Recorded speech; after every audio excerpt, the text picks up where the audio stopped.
ग्रामीण क्षेत्र में मनाई वट वृक्ष अमावस्या। झालावाड़ जिले के गंगदार उपखंड क्षेत्र के आसपास के ग्रामीण अंचलों में आज वट वृक्ष पूजनी अमावस्या मनाई गई। साथ ही क्षेत्र में चौमेला कस्बे के रेदास मंदिर में महिलाओं ने वट वृक्ष के डोरे लेकर हलवा पूरी से भोग लगाकर पूजन कर सैकड़ों महिलाओं ने वट सावित्री व्रत की कथा सुनी। वे अपने अपने सुहाग की लंबी आयु की कामना करते हुए परिवार की खुशहाली मांगी। चौमेला से सुनील निगम की रिपोर्ट।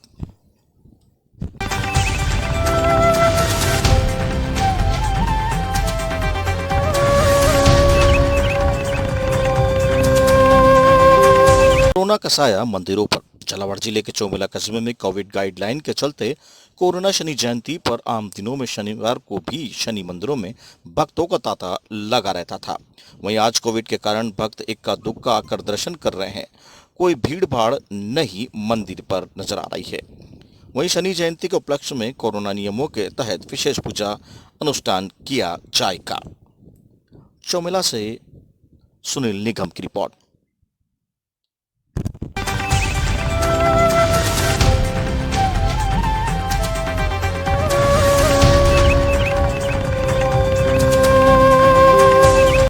विधायक सिंघवी ने किया परवन पुलिया का निरीक्षण।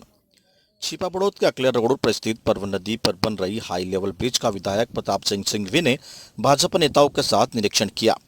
सिंघवी ने पत्रकारों को बताया कि पुलिया का निर्माण करवाने के लिए पूर्व मुख्यमंत्री वसुंधरा राजे ने अनेक प्रयासों के बाद निवेदन किया था कि इसकी करीबन 85 करोड़ की स्वीकृति दिलवाकर कार्य करवाया जाएगा, लेकिन वर्तमान में कांग्रेस की सरकार में अधिकारियों पर दबाव नहीं होने से योजना में कार्य पूर्ण नहीं हो पा रहा है।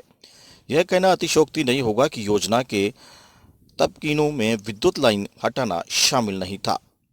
सिंघवी ने कटाक्ष करते हुए बताया कि सरकार के अधिकारी नियमों के अनुसार कार्य नहीं कर रहे हैं। यदि शीघ्रता से लाइन हटाने का कार्य नहीं किया गया तो भाजपा आंदोलन को तैयार होंगे। विधायक ने राजमार्ग के अधिकारियों से तारों को आमजन से आ रही परेशानी के चलते ऊंची करने को कहा। इस निरीक्षण के दौरान श्याम कचनारिया, पूर्व प्रधान उदालाल मीणा, रामविलास कालाटोल, बंटी मीणा मौजूद रहे। छिपाबुड़ा से कुलदीप शर्मा की रिपोर्ट। आज हमने ये टावर लाइन का मुआयना किया है। पुलिया को देखकर तो आत्मा मेरी ही नहीं पूरे क्षेत्र के लोगों की राजी होती है कि क्या शानदार पुलिया वसुंधरा जी ने अपने कार्यकाल में यहाँ के लिए मंजूर करी। और वो सपना जो हम बरसों से देख रहे थे और हम मध्य प्रदेश से या झालावाड़ जिले से एक तरह से कट जाया करते थे। हमारा क्षेत्र टापू बन जाता था। हमारे व्यापार में भी परेशानी आती थी, व्यापार का भी नुकसान होता था। इन सब बातों को ध्यान में रखते हुए जब ये पुलिया बनी तो निश्चित रूप से हम सब लोगों को बहुत ही खुशी है। क्षेत्र में सब लोग इस पुलिया की तारीफ करते हैं और आज हम सब ने भी ये पुलिया देखी है। देखकर मन बड़ा खुश है। ये जो काम है टावर लाइन का, इसके लिए बार बार शिकायत इसलिए आ रही है कि ये पुलिया तो बन चुकी है, ये ज़रा सा काम और रुक गया है। इसकी वजह से यहाँ पर भारी यातायात नहीं निकल पा रहा है। मेरी सरकार से पुरजोर मांग है कि इस टावर लाइन को शीघ्र से शीघ्र ऊंचा करवाया जाए ताकि यहाँ ना तो स्थानीय लोगों की किसी जान माल का हानि हो और यातायात निकलने वाले किसी भी साधन को किसी भी प्रकार की परेशानी नहीं हो।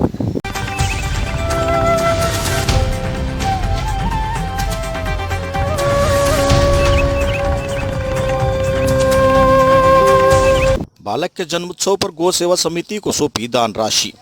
सूरजकुंड सेवा समिति के तत्वावधान में मृदुल टेलर के जन्म दिवस पर बालक के पिता गिरिराज टेलर ने बेसहारा गायों के लिए गौ सेवा समिति पिड़ावा के अध्यक्ष अमरलाल मेघवाल को दवाइयों का किट भेंट किया। नगर में किसी तरह की गौशाला नहीं होने से गोवंश को खासी परेशानी उठानी पड़ती है। कई गोवंश बेसहारा होकर चोटिल हो जाते हैं, जिसकी सेवा कार्य का गौ सेवा समिति करती है। इस अवसर पर सूरजकुंड सेवा समिति के अध्यक्ष पंडित सुनील शर्मा, विशाल गुप्ता, आर्यन टेलर आदि मौजूद रहे। पिड़ावा से मोहित राठौड़ की खबर।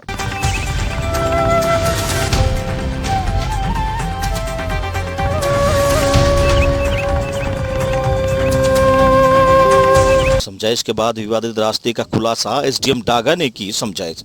ग्राम सावन भादो के निवासी परमानंद मोतीलाल पुष्पबाई ने कनवास उपखंड अधिकारी राजेश डागा को प्रार्थना पत्र प्रस्तुत कर रास्ता खुलवाने की मांग की, जिस पर पत्नी धन्नालाल के पुत्र रामनारायण ब्रजमोहन पुरुषोत्तम द्वारा प्रचलित रास्ते में मुडिया गाड़ कर रास्ता रोक लिया है, जिसमें प्रार्थीगण को अपने खेत की हकाई जुताई समय पर नहीं होने से खेत पर पड़त रहने की पूर्ण संभावना है। कनवास उपखंड अधिकारी ने प्रार्थना पत्र की सुनवाई हेतु अप्रियगण व पड़ोसी काश्तकार को न्यायालय में बुलाया गया व प्रार्थीगण से प्रार्थना पत्र के तथ्यों के अवगत कराया गया व समझाइश की गई। इस पर पड़ोसी काश्तकार आपदाबाई महेश व कन्हैयालाल ने निवेदन किया कि हमारे 5 फीट का रास्ता पूर्व छोड़ रखा है, जो वर्तमान में भी चालू है।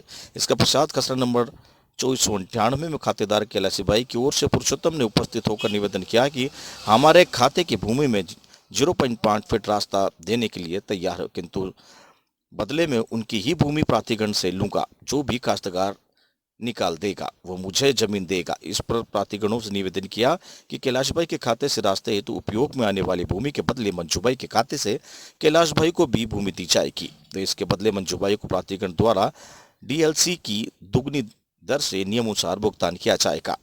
इस प्रकार समझाइश करने के उपरांत विवादित रास्ते का खुलासा होकर 10 फुट रास्ता प्रार्थीगण को प्राप्त कर सकेगा, जिसका सभी पक्षकारों द्वारा धन्यवाद ज्ञापित किया गया। कनवास उपखंड में अब तक 39 विवादित रास्तों का निस्तारण पक्षकारों आपसी सहमति से कराया जा चुका है। कनवास से ब्यूरो रिपोर्ट।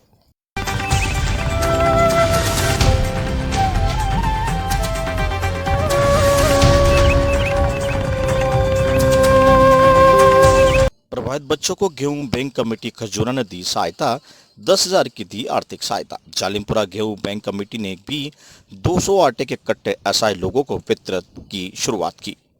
कनवास उपखंड अधिकारी राजेश डागा के पहल पर गेहूं बैंक की स्थापना की गई, जिसमें 17 ग्राम पंचायतों से 724 क्विंटल गेहूं एकत्रित किए गए थे। प्रत्येक पंचायत में गेहूं के आटे के लिए तैयार कर आर्थिक कमजोर वर्ग मजदूर जरूरतमंद परिवारों को वितरित करने के हेतु सूचियां तैयार की जा रही है। इसी क्रम में आज ग्राम जालिमपुरा में पंचायत अनुरोध पर कनवास एसडीएम राजेश डागा जालिमपुरा पंचायत में पहुंचे, जहां पर 200 आटे के किट गेहूं बैंक से तैयार किए हुए थे। उनमें से कुछ किट जरूरतमंदों को वितरित कर इसका शुभारंभ किया गया। शेष आटे के किट ग्राम पंचायत द्वारा वितरित किए जा रहे हैं। कनवास उपखंड अधिकारी राजेश डागा ने बताया कि कोरोना काल में आर्थिक रूप से कमजोर वर्ग, असहाय मजदूर वर्ग व निराश्रय परिवारों के जीवनी पर काफी प्रभाव पड़ा है। इसके लिए प्रशासन स्तर पर किसानों के सहयोग से गेहूं बैंक की स्थापना की गई थी। गेहूं बैंक में किसानों द्वारा जो गेहूं एकत्रित किया जाता है, उसी गेहूं को आज गेहूं बैंक कमेटी के माध्यम से आटे के किट तैयार कराए जा रहे हैं। व प्रत्येक पंचायत में ऐसे परिवारों का चिन्हित किया जा रहा है जो असहाय वर्ग, जरूरतमंद गरीब परिवार का है। उन्हें गेहूं बैंक से 10-10 किलो के आटे के किट तैयार कर वितरित किए जा रहे हैं। अभी तक ग्राम पंचायत करुणा आवाल लोड़ाहेड़ा में गेहूं बैंक के माध्यम से आटे के किट तैयार कर जरूरतमंद परिवार को वितरित किए जा चुके हैं।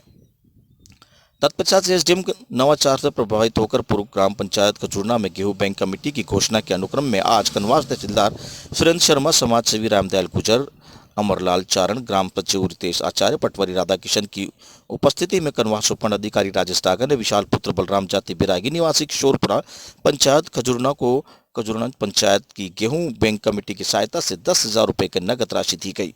कनवास उपखंड अधिकारी राजेश डागा ने बताया कि उक्त बच्चा वर्तमान में नाबालिग है, माता विमदित है व पिता की मृत्यु कोरोना काल में हो चुकी है। बच्चा नांगलिक है व उसके अपने संरक्षक को खो दिया है। वही माता विदम्बनी होने के कारण इन्हें अपनी दिनचर्या व रोजी रोटी के लिए संघर्ष करना पड़ रहा है। साथ ही बताया कि ऐसे परिवारों के इसके लिए गेहूं बैंक के माध्यम से ऐसे परिवार की आर्थिक रूप से मदद की अपील की गई है, जिसकी पहल पर इस बच्चे को खजूरना पंचायत की गेहूं बैंक कमेटी से 10,000 रुपए की आर्थिक सहायता प्रदान की गई है।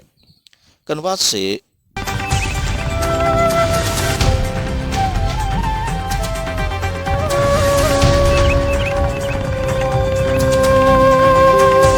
जय कलोन अस्पताल का है मामला। नवजात के शव को लेकर घूमती रही महिला, जिम्मेदार अस्पताल अधीक्षक की टेबल पर रखकर दादी ने बोला समय पर इलाज मिलता तो जान बचाती। कोटा के जय कलोन अस्पताल में गुरुवार को नवजात की मौत के बाद हंगामा हो गया। परिजनों ने अस्पताल के अधीक्षक की टेबल पर मृत नवजात के शव को रख दिया और पूछा कि हमारा नवजात कैसे मरा। इसके पहले परिजन मृत नवजात के शव को कलेक्टर कार्यालय भी लेकर पहुंचे। महिला लेकिन वहां स्टाफ ने परिजनों को कलेक्टर से मिलने से नहीं जाने दिया। जब मामले की सूचना कोटा कलेक्टर तक पहुंची तो उन्होंने अस्पताल में पूरे मामले का तथ्यात्मक रिपोर्ट मांगी है। इधर जय कलोन अस्पताल में करीबन 2.5 घंटे तक हंगामा चलता रहा।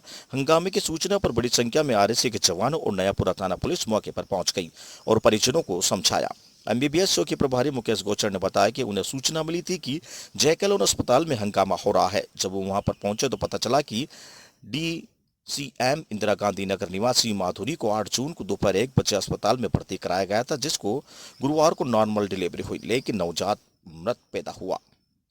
परिवारजनों ने अस्पताल प्रशासन पर आरोप लगाते हुए कहा कि डॉक्टरों पर लापरवाही का आरोप। मृत नवजात की दादी कमला ने बताया है कि उन्होंने डॉक्टरों से ऑपरेशन करने के लिए कहा था, लेकिन उन्होंने ऑपरेशन नहीं किया। अस्पताल की नर्सें भी उनसे नवजात के जन्म पर पैसे मांग रही थी।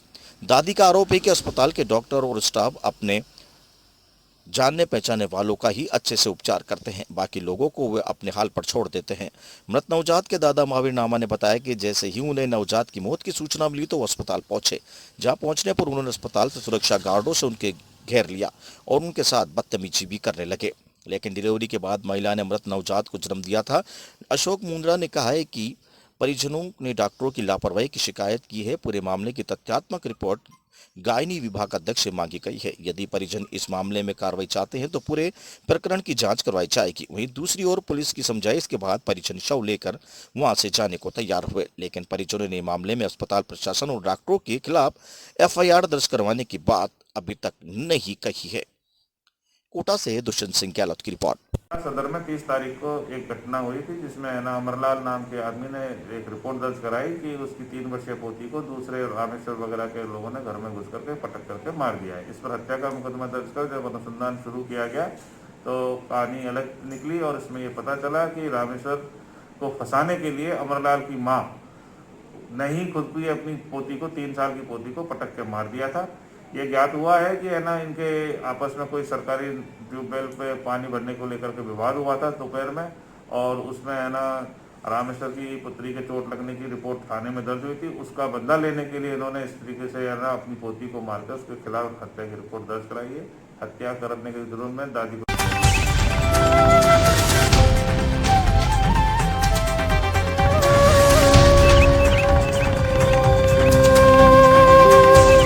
डॉक्टर राकेश कुमार मीणा ने शुभारंभ किया मेरा गांव मेरी जिम्मेदारी अभियान का शुभारंभ। जागरूकता पंपलेट का किया विमोचन। राज्य सरकार द्वारा चलाए जा रहे मेरा गांव मेरी जिम्मेदारी अभियान के अंतर्गत युवा कार्यक्रम एवं खेल मंत्रालय भारत सरकार के नेहरू युवा केंद्र टोंक के जिला युवा अधिकारी हितेश कुमार के निर्देशानुसार नेहरू नवयुवक मंडल ब्रजलाल नगर द्वारा ग्राम पंचायत ब्रजलाल नगर व मालपुरा शहर में मेरा गांव मेरी जिम्मेदारी अभियान के तहत हजारों लोगों को कोरोना वायरस से प्रति जागरूक किया जाएगा। गुरुवार को मालपुरा उपखंड अधिकारी डॉक्टर राकेश कुमार मीणा ने मेरा गांव मेरी जिम्मेदारी अभियान से संबंधित कोरोना वायरस जागरूकता पंपलेट का विमोचन कर मेरा गांव मेरी जिम्मेदारी अभियान का शुभारंभ किया। उपखंड अधिकारी राकेश मीणा ने कहा है कि प्रत्येक व्यक्ति मास्क लगाए, सोशल डिस्टेंसिंग रखने के साथ कोविड प्रोटोकॉल के पालन करे। इन्हीं प्रयासों से कोरोना संक्रमण की चेन को तोड़ा जा सकेगा।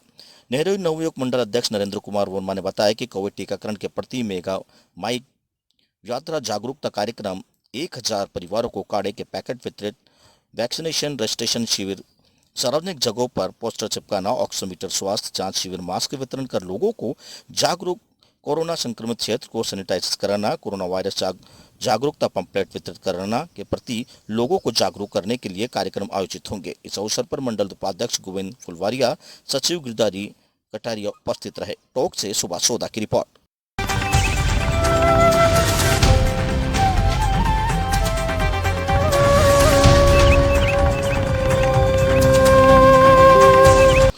अठारह 18,000 लीटर वास किया नष्ट, 15 भट्टी तोड़ी आबकारी विभाग की कार्यवाही।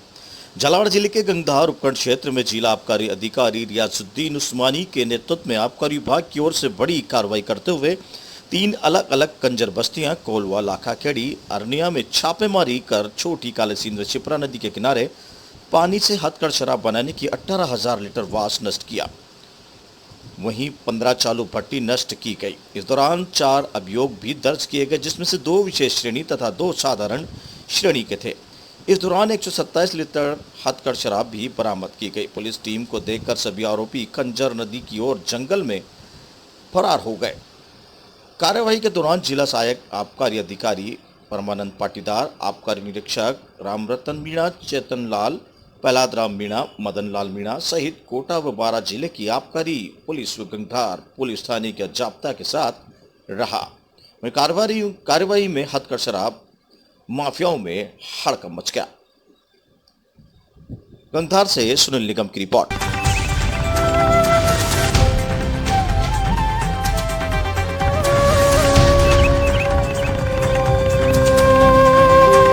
सरकारी बैंक द्वारा नहीं किया बीमा, किसान का फसली जीवन बीमा किए बिना कर दिया ऋण।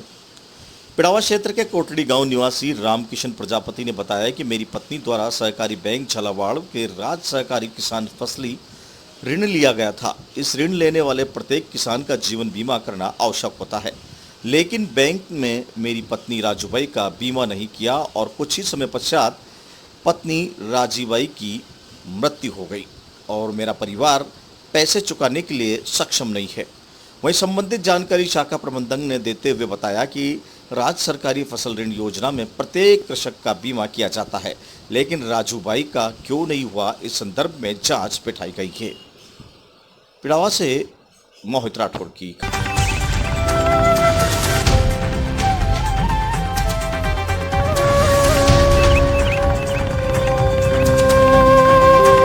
कोटा पुलिस कर्मियों से मारपीट कर जेसीबी जलाने का मामला। पुलिस ने 4 और आरोपियों को किया गिरफ्तार। 2018 अतिक्रमण की कार्रवाई के दौरान बदमाशों ने मारपीट कर लगाई थी वाहनों व जेसीबी को आग। वारदात के दौरान पुलिसकर्मियों सहित कई मीडिया कर्मियों को भी आई थी चोटें। नया गांव इलाके में अतिक्रमण हटाने के दौरान हुई थी मारपीट।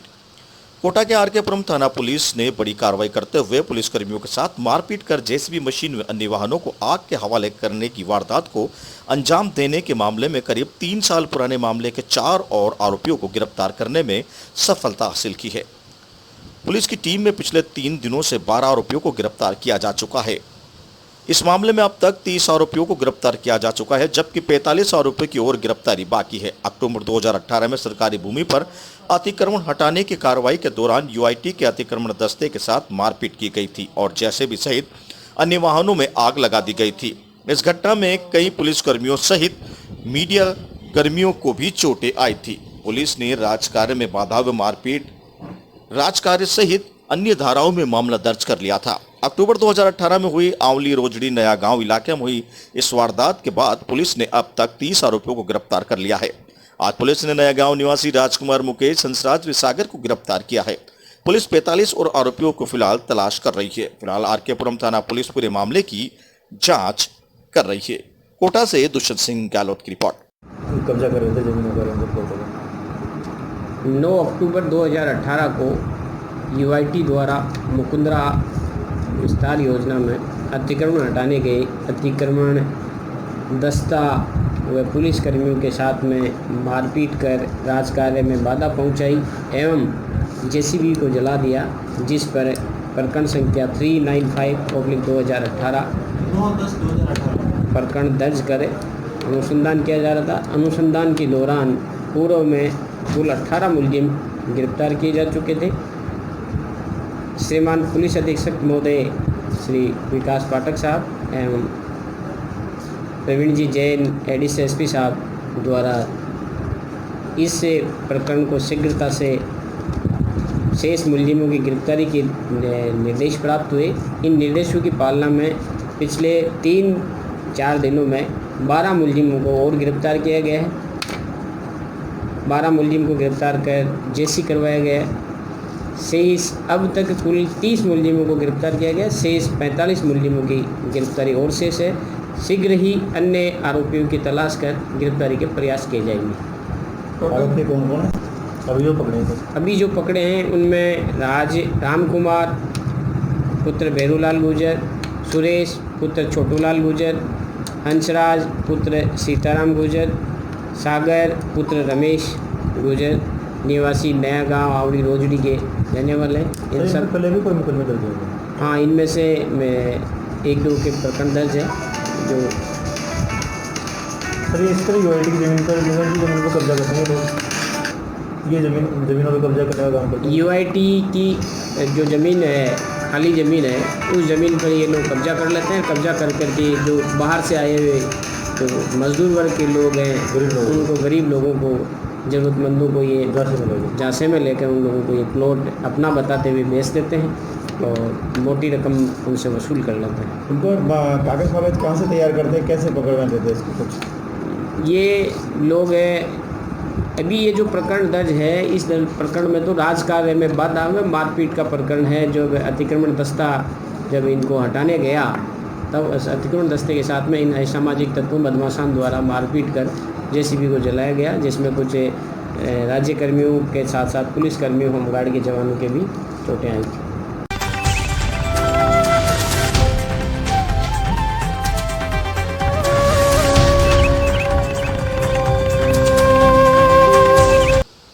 कोटा विधायक संदीप शर्मा ने विधायक कोष से 20 लाख की खाद्य सामग्री के वाहनों को हरी झंडी दिखाकर किया रवाना। नगर निगम कोटा के अंबेडकर भवन में आयोजित कार्यक्रम में विधायक संदीप शर्मा ने कहा कि कोई भी जरूरतमंद परिवार नहीं रहेगा खाद्य सामग्री से वंचित। कोटा दक्षिण विधानसभा क्षेत्र के प्रत्येक वार्ड में जरूरतमंद परिवारों को मिलेगी निःशुल्क खाद्य सामग्री। कोटा दक्षिण विधानसभा क्षेत्र के प्रत्येक वार्ड में जरूरतमंद परिवारों को निःशुल्क खाद्य सामग्री मिले, इस उद्देश्य को लेकर विधायक संदीप शर्मा ने विधायक कोष से 20 लाख रुपए की लागत से खाद्य सामग्री नगर निगम के माध्यम से लोगों तक पहुंचाई। खाद्य सामग्री के वाहनों को गुरुवार को एसडी सर्किल से अंबेडकर भवन विधायक संदीप शर्मा व नगर निगम आयुक्त कीर्ति राठौड़ के वाहनों को हरी झंडी दिखाकर रवाना किया। विधायक संदीप शर्मा ने कहा कि कोटा दक्षिण के सभी वार्डों में कोई भी व्यक्ति भूखा न सोए, इसी उद्देश्य को लेकर लगभग 20 लाख रुपए की लागत से लोगों तक खाद्य सामग्री पहुंचाई जा रही है। विधायक ने कहा कि वर्तमान राज्य सरकार को आपसे खींचातानी व लड़ाई से ही फुर्सत नहीं है तो फिर वह आम जनता को हितों का क्या ख्याल रखेगी। मुख्यमंत्री व उसके मंत्री आपस में लड़ रहे हैं और आम जनता इस कोरोना महामारी से लड़ रही है। पार्टी की इस लड़ाई में सबसे ज्यादा नुकसान आम जनता का हो रहा है। आम जनता को समय पर इलाज नहीं मिल पा रहा है, खाने पीने की व्यवस्था नहीं हो, ऐसे में विधायक से उनके द्वारा लगभग 20 लाख रुपए की लागत से खाद्य सामग्री मंगवाई गई, जिसे आज प्रत्येक वार्ड में जरूरतमंद लोगों को बांटा जा रहा है। वहीं नगर निगम आयुक्त कीर्ति राठौड़ ने बताया कि विधायक कोष से लगभग 20 लाख रुपए खाद्य सामग्री उपलब्ध हुई थी, उसे वह नगर निगम के माध्यम से प्रत्येक वार्ड में जरूरतमंद लोगों को वितरित कर रहे हैं, क्योंकि कोरोना संक्रमण लॉकडाउन के चलते कैसे लोग हैं जिनके खाने की व्यवस्था नहीं। हालांकि सरकार द्वारा समय समय पर ऐसे लोगों की मदद की जा रही है। आज विधायक कोष से मिले खाद्य सामग्री के वाहनों को हरी झंडी दिखाकर रवाना किया है। कोटा से दुष्यंत सिंह गहलोत।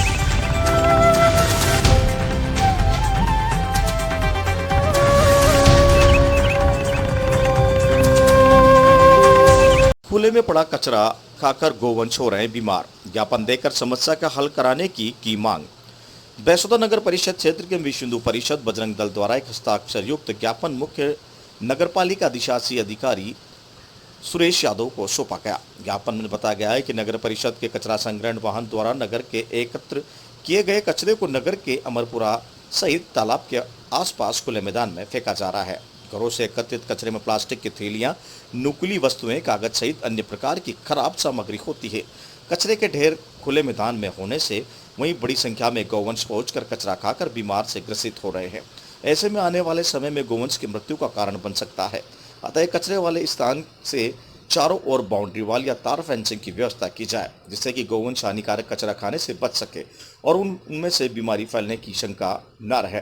अतः उक्त समस्या का शीघ्र ही समाधान नहीं होने पर विश्व हिंदू परिषद द्वारा धरना प्रदर्शन किया जाएगा, जिसकी जिम्मेदारी प्रशासन की होगी। समस्या का हल करने का आश्वासन सीएमओ सुरेश यादव द्वारा दिया गया। ज्ञापन का वाचन शैलेंद्र ओझा द्वारा किया गया। अर्जुन शर्मा, हरीश विश्वकर्मा, अरविंद बेल ठाकुर, गोपाल प्रजापति, ललित प्रजापति, बंटी बेल ठाकुर, कालू बसोरिया, पवन पाटीदार मौजूद रहे। बैसोदा मंडी से सुरेश कुमार वर्मा की रिपोर्ट।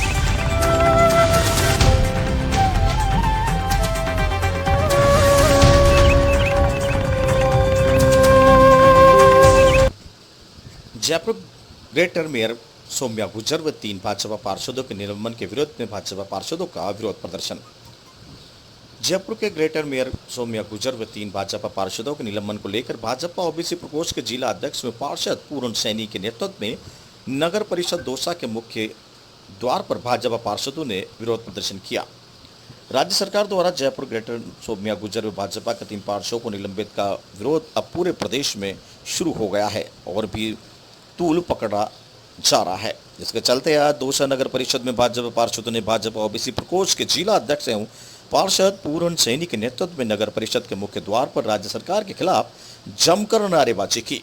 इस अवसर पर पार्षद पूर्ण सैनी ने कहा कि जिस तरह से जयपुर में मेयर सौम्या गुर्जर व भाजपा के 3 पार्षदों का निलंबन किया है, यह असंवैधानिक है और मानवीय अधिकारों के हनन है।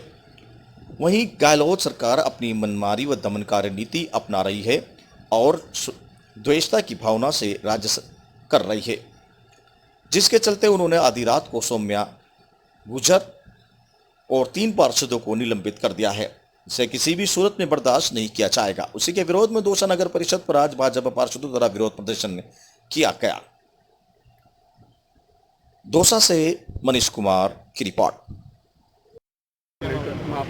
सौम्या गुर्जर को लेकर के कर रहे हैं और उसका ये गलत है निर्णय, तो ये नहीं होना चाहिए, उसका हटाना गलत है। नाम बताओ आप। माया शर्मा, वार्ड नंबर 8 पार्षद। जो राज्य सरकार द्वारा चुने हुए लोकतंत्र में चुने हुए व्यक्तियों को राज्य सरकार की हर धार्मिकता से काले दिन के रूप में मनाया जाएगा। इस तरीके से सस्पेंड किया गया है जो नियमानुसार गलत है और राज्य सरकार के खिलाफ इस प्रकार के हम धरना प्रदर्शन करेंगे। इस लोकतंत्र में इस तरीके की चीज़ें बर्दाश्त नहीं की जाएगी। लोकतंत्र की राज्य सरकार द्वारा हत्या की जा रही है। यह काले दिन के रूप में मनाया जाएगा जिस दिन के